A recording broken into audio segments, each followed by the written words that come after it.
Hello guys, in this video I will show you how to get Uniswap using the Trust Wallet. But first of all, I just want to mention, don't forget to subscribe to my channel for a chance to win an iPhone 13.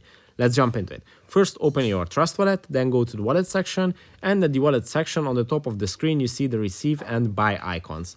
Now tap on any of them that if you want to receive or buy, and then here in the search bar just type in Uniswap.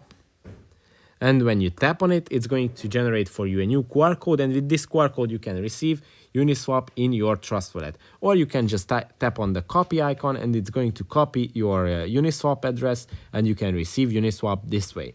And the second option, the set amount option, is if you tap on it here, you can type in a set amount of Uniswap, in my case 68, and with this new QR code you can receive just this exact amount of Uniswap, which is a very good feature for transactions or payments. And obviously with the third icon, the share icon, you can share your QR code on social media. That's it for this video. Don't forget to subscribe for the iPhone 13 and see you in the next one. Bye.